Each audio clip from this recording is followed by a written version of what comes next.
Hi guys, see you again on your favorite channel, Shonya Studio. Discussing the Cuban state, along with the revolution that has been promoted, is not complete if we don't explore the figures behind it. One of the main figures that must be known is Fidel Castro, because of his role as the leader of the revolution. Since then El Comandante or the commander has been attached to the revolutionary and Cuban leader. Shonya Studio has prepared a number of facts about Castro. Please watch until the end. But before we continue, we remind you to subscribe to this channel to get a video full of knowledge from Shonya Studio.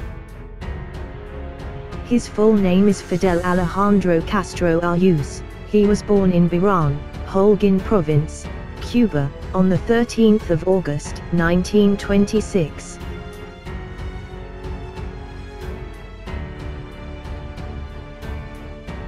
His father Angel Castro y Argaiz, an immigrant from Galicia, northwestern Spain, long lived in Cuba. His father managed to have a large sugarcane plantation. No wonder young Fidel can enjoy a better education. Peter G. Bourne, an anthropologist, in his book Fidel, a biography of Fidel Castro in 1986, said that at the age of 6 years, Fidel was sent to Santiago de Cuba, to live with his teacher, as well as being baptized into a Catholic. In 1945, he continued his studies at the Faculty of Law at the University of Havana. Now there is an interesting story related to this. The story was revealed by Fidel's younger brother, Raymond Castro. It is said that his parents deliberately sent Fidel to the Faculty of Law so that he could become a lawyer and of course defend his parents' land. While smiling, this is what Raymond said, but it was the legal person who actually signed the Agrarian Reform Act. Yes, we know that when he was the leader of Cuba, one of Fidel's policies was agrarian reform. Large tracts of land in Cuba were distributed to poor and landless peasants, not to mention the land belonging to their own parents. Active as a student activist. As mentioned earlier, in 1945, Fidel entered the University of Havana and studied law. Interestingly, if he is politically illiterate, however, he remains involved in campus activities. Fidel once tried to run for president of the university's Student Federation, but was not elected. Even so, he is still engaged in campus activities, because Cuba's political situation is heating up. The campuses are mobile. Most students are fed up with the Ramon Grau San Martin regime, from 1944 to 1948, which was very repressive and corrupt. From there, the idea of Fidel's socio-political dynamics grew. Leicester Coldman, in the book The Real Fidel Castro, in 2003, said that at that time Fidel had an anti-imperialist view and was against U.S. intervention in the Caribbean region. Fidel was even influenced by the revolutionary ideas of the Cuban hero, José Martí. He finally decided to become a member of the left nationalist party, Partido Ortodoxos, or the Orthodox Cuban People's Party, in 1946.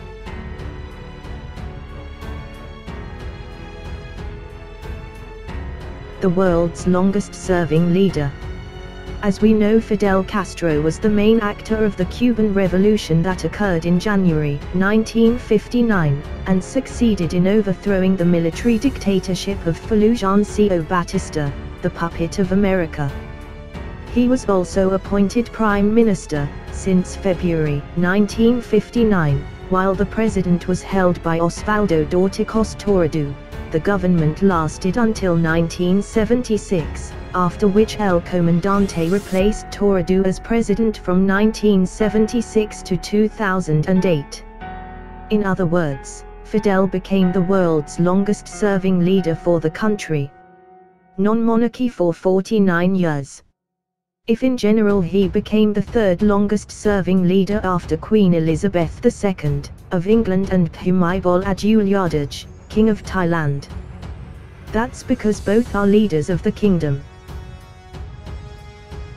One of the highlights of Castro is that during the 37 years between them, in every Castro state agenda he wore an olive-green military uniform in public. He said this outfit symbolized his role as an eternal revolutionary. Honor JFK. JFK, or John Fitzgerald Kennedy, has been President of the United States since 1960. We should know that even though that has disagreements with nationalizing American companies, so that he is considered as great enemies of Uncle Sam, because of his socialist communist ideology, Fidel Castro in fact respects the 35th President of America. After Kennedy tragically died in Dallas in 1963, Fidel said this: "President Kennedy was an insightful, intelligent, courageous man, and I think that if Kennedy survives, maybe relations between Cuba and America can be restored." Even Fidel is also one of the many people who believe that Lee Oswald's murder of JFK was a conspiracy. He believes Oswald is a double agent because he doesn't believe a man can shoot 3 bullets that accurately.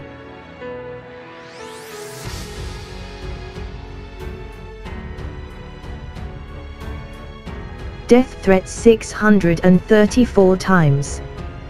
Throughout his 90-year life, El Comandante endured numerous assassination attempts. Reuters notes in its article, Castro survived at least 634 attempts to take his life. Uncle Sam's organization mentioned, the CIA and his government were behind most of the assassination attempts, but Castro always survived. Castro's assassination attempts were varied, including cooperating with the mafia, poisoned pills, poisoned cigars, poisoning his wetsuit, to shoot him during a speech. As we all know, the power of Fidel Castro as Cuban leader lasted for quite a long time, lasting even through the 9 administrations of the President of the United States from Dwight Eisenhower to Bill Clinton. Had sex with thousands of women. Maybe it sounds unpleasant to hear, but that's the truth. Castro was known as a revolutionary who could not be with just one woman. In Cuba, besides El Comandante, he was often called El Caballo, which means horse. The nickname was given by the singer and Cuban songwriter Benny Moore, which mentions the nature of Castro, who likes to sleep with many women in the era of the 50s to 60s. At that time, Che Guevara's best friend was recognized as a sex symbol in Cuba. Even more extraordinary, as quoted by the Times of India, it was reported that Castro had sex with at least 35,000 women in his lifetime.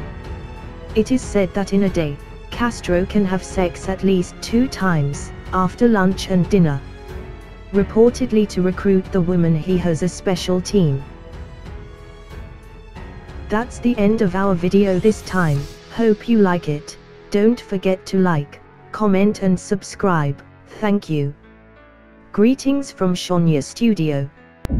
Bye.